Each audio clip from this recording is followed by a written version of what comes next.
भाग्यविजय आमच्या कार्यक्रमात पुन्हा एकदा तुम्हा सगळ्यांचं स्वागत करते। आपल्या सोबत आहेत औरंगाबादचे डॉक्टर विजय चाटोरीकर आणि मनाचा कारक मोती या रत्नाबद्दल आपण चर्चा करत होतो। पण आता चौथा सेगमेंट आहे आणि हो तुमच्या ईमेल्सच्या शंका ज्या तुम्ही विचारलेल्या त्यांचं निरसन करण्याची वेळ झालेली आहे। काशीनाथ कदम विचारतायत, त्यांना राजकारणामध्ये इंटरेस्ट आहे आणि ते अनेक वर्षांपासून त्याच्यामध्ये कार्यरत सुद्धा आहेत, पण त्यांना अपेक्षित असं यश मिळालेलं नाही, तर ते मिळू शकतं का? आपण मागचा जो एपिसोड घेतला होता माणिक्य, त्याच्यामध्ये मी सांगितलं होतं की राजकारणी लोकांसाठी माणिक हा खूप चांगला रत्न असतो आणि त्याच्यामध्ये त्यांना यश मिळतं। त्यामुळे ह्यांनी बरेच फार मोठा मेल पाठवलेला त्यांनी आणि त्यांनी बरेच काही प्रश्न विचारले, पण त्यातले मोजके काही घेतलेत की त्यांची जी इच्छा आहे की राजकारणामध्ये जायचं आणि त्यांचं वय सध्या 49 का 48 असं काहीतरी आहे। तर त्यांनी सांगितलं की मी वयाच्या 16 वर्षापासून राजकारणात आहे, पण ते वय राजकारणाचं नव्हतं, पण तरी हरकत नाही, ते आले त्याच्यामध्ये। पण त्यांनी ग्रामपंचायतीच्या निवडणुका लढवल्या, त्याच्यात त्यांना पहिले 2 टर्ममध्ये यश आलं नाही, पण वयाच्या मला वाटतं त्यांना 32व्या वर्षी एकदा यश आलेलं। त्यानंतर त्यांची जी कुंडली आहे त्याच्यामध्ये मी पाहिलं की त्यांचं सूर्य आणि राहू दोन्ही सोबत बसलेले आहेत। तर हरकत नाही, ह्यांनी जर राजकारणात यश ह्यांना पाहिजे असेल तर एक तर ह्यांच्यामध्ये काय आहे की एक तर आर्थिक स्थिती ह्यांची जी आहे, कारण ह्यांच्या लाभस्थानामध्ये मंगळ असल्यामुळं आणि धनस्थानामध्ये केतू आहे, त्यामुळे होतं काय की आर्थिक अडचणी खूप येतात, त्यामुळे हे धरसोड करतात प्रयत्नामध्ये सुद्धा, म्हणजे ती कन्सिस्टन्सी जी असायला पाहिजे प्रयत्नामध्ये ती कन्सिस्टन्सी राहत नाही। त्यामुळे बरेचदा काय होतं की मग हातात जेव्हा फळ खायची वेळ येते तेव्हाच आपण नेमके लांब बाहेर जातो, म्हणजे ज्या पक्षामध्ये काम करत असतो किंवा ज्या संघटनेमध्ये आपण काम करत असतो तिथून आपण बाजूला जातो, मग ती यश तिथं आपल्याला ती कॅश करता येत नाही। तर ह्यांनी जर माणिक आणि माणिकसोबत जर पुष्कराज धारण केला ना तर निश्चित ह्यांना यश मिळू शकतं। त्याच्यासोबतच ह्यांनी एक बगलामुखीची उपासना जरी चालू केली तर त्यामध्ये पण यांना यश मिळेल। बगलामुखीची उपासना म्हणजे? बगलामुखी एक कसं असतं की आपले जे शत्रू असतात, हितशत्रू आहेत, त्यांचा नाश करण्यासाठी आपण बगलामुखीची उपासना करतो। नाश करणं म्हणजे त्यांना संपवणं हा उद्देश नाही, की त्यांचा त्रास आपल्याला होऊ नये या दृष्टिकोनातून आपण बगलामुखीची उपासना करतो। आणि ती उपासना केली तर आपल्या बाबतीतले चुकीचं जे मत असेल किंवा गैरसमज असेल, हे कसं असतं की समाजकार्य असतं, राजकारण म्हणजे तुम्हाला अनेक लोकांच्या मनामध्ये असं आपला ठसा उमटवावा लागतो आणि तिथे काय होतं की एकदम जरी नाराज झालं, आणि राजकारणामध्ये ही नाराजी हे असतेच, कारण तुम्ही जेव्हा कोणाचं चांगलं करता तर बरोबर आहे कोणाचं तरी वाईट तिथे झालेलं असतं। तर त्यामुळं काय होतं की बरेचदा गैरसमज होतात तुमच्या बाबतीतल्या, तर हे सगळे जे गोष्टी असतात आणि हे सगळे तुमच्यासोबतची दुश्मनी काढायला एकच वेळ असते, ते म्हणजे इलेक्शन।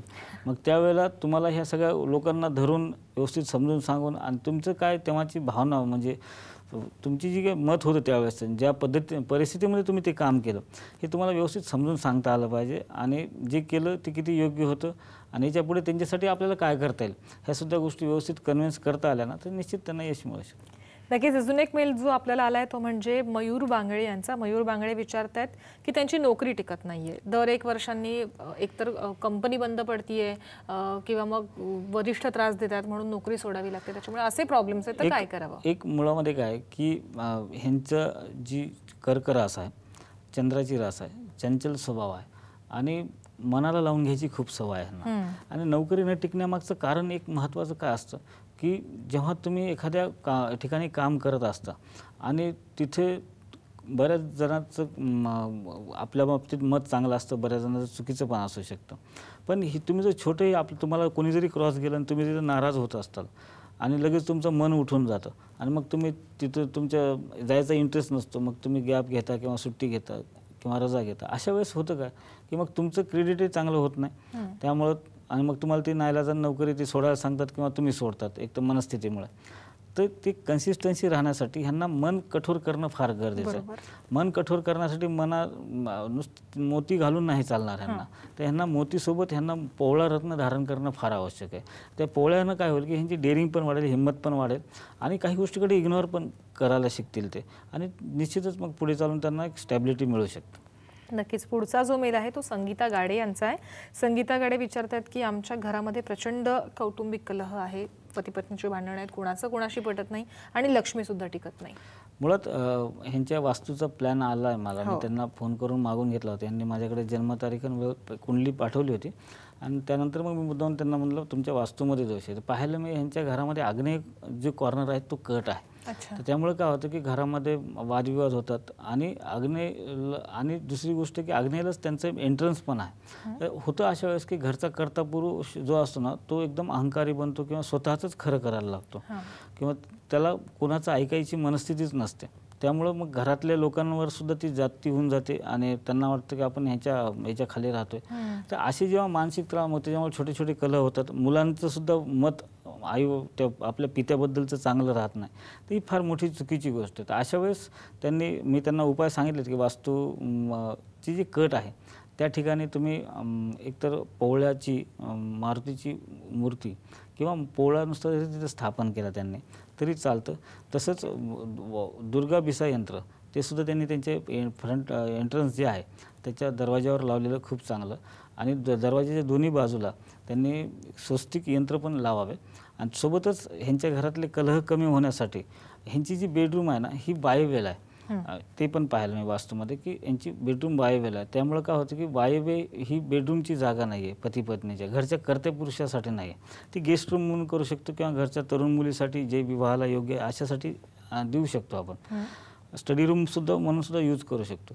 पण पती पत्नीसाठी वायव्य कॉर्नर हा झोपण्यासाठी योग्य नाही. तर अशा वेळेस यांनी जर त्या ठिकाणी बेडरूम नैऋत्येला केली, म्हणजे नैऋत्येला एक रूम आहे पण ती लहान आहे म्हणून ती वायव्येची वापरतात. तर मी त्यांना सांगितलं बेडरूम म्हणून ती यूज करा आणि बाकी तुमचं काही सामान असेल तर तुम्ही ती वायव्येला ठेवू शकता आणि अशा प्रकारे त्यांच्या घरामध्ये सुख शांती समृद्धी नांदू शकता. ओके. पुढचा जो मेल आहे तो विजय माने यांनी विचारला आहे. विजय माने असं विचारतायत की त्यांचा बिल्डिंग मटेरियल सप्लायचा व्यवसाय आहे पण त्या व्यवसायामध्ये त्यांना हवं तसं यश येत नाही आहे. त्यांची रास जी आहे ना ती कर्क रासच आहे आणि त्यासोबत त्यांचा मंगळ जो बसला आहे तो कर्मस्थानामध्ये स्वराशीमध्ये बसलेला आहे. तर अशा वेळेस त्यांना त्या बिझनेसमध्ये यश आहे. फक्त ह्यांचं काय की डेअरिंग करण्याची खूप सवय आहे. त्याच्यामुळे कर्ज वाढत जातं आणि मग त्याच्यासाठी माल म्हणजे जेव्हा आपण एखादा वस्तू विकायला ठेवतो आपल्याकडे तर ती विकल्याशिवाय आपल्याकडे पैसे येणार नसतात. तर अशा वेळेस काय करायचं की आपल्या गल्ल्यामध्ये किंवा दुकानाच्या ठिकाणी तुम्ही जर त्यांच्या दुकानाचा मी प्लॅन पण मागून घेतला होता फोन करून त्यांना. तर त्यामध्ये त्यांची दुकानाची फ्रंट साईड जी आहे ती दक्षिणमुखी आहे. तर दक्षिणमुखी असणं म्हणजे ते व्यवसाय चालत नाही असं नाही होत. फक्त त्या ठिकाणी काही उपाय सांगितले मी त्यांना की त्यांनी त्यांच्या ऑफिसमध्ये आपलं पारसश्री यंत्र किंवा दुकानामध्ये पारसश्री यंत्र आणि व्यापारवृद्धी यंत्र त्यासोबतच हनुमान यंत्र जर त्यांनी दुकानाच्या दरवाजाला लावलं आणि पारसश्री यंत्र आणि व्यापारवृद्धी यंत्र त्यांनी कॅश बॉक्समध्ये किंवा गल्ल्यात ठेवले तर निश्चित त्यांना अपयश येणार नाही, यश मिळेल. नक्कीच. अजून एक जो पुढचा मेल आहे तो सरस्वती वैद्य विचारतायत. त्यांच्या मुलीचं नाव प्राजक्ता आहे आणि तिचं लग्न ठरत नाही आहे. त्यांनी तुम्हाला वास्तूचा प्लॅन सुद्धा मेल केला आहे आणि त्यांनी कुंडली सुद्धा पाठवली. हो, पाहिलं मी की तिच्या कुंडलीमध्ये विवाहाच्या संदर्भामध्ये काय की तिच्या चतुर्थ स्थानामध्ये जो बसलेला ग्रह आहे कौटुंबिक स्थानामध्ये तिथं प्लुटो आहे आणि सप्तमामध्ये राहू आणि शनीची युती झालेली आहे आणि मंगळ जो लग्न स्थानामध्ये बसलेला आहे. तर अशा परिस्थितीमध्ये काय होतं की एकतर स्वतःही सुरुवातीला लग्नाला तयार होत नाहीत आणि नंतर मग जेव्हा ह्यांची लग्नाची तयारी होती तेव्हा स्थळं मनासारखे येत नाहीत. तर यामुळे सुद्धा वेळ लागतो. तर यांनी राहू मंगळ आणि शनीची उपासना केली. तसं वास्तूमध्ये ह्यांची जी झोपण्याची जागा आहे ती आग्नेय दिशेला आहे, ती बदलून त्यांनी जर वायव्य कॉर्नरला केली तर निश्चित त्यांना त्याच्यामध्ये फायदा होऊ शकतो. नक्की सर, तुम्ही या कार्यक्रमात आलात आणि आमच्या प्रेक्षकांना मनाचा कारक मोती याबद्दल जे काही मार्गदर्शन केले त्यासाठी आपले खूप खूप आभार. आता इथेच थांबतेय. नमस्कार.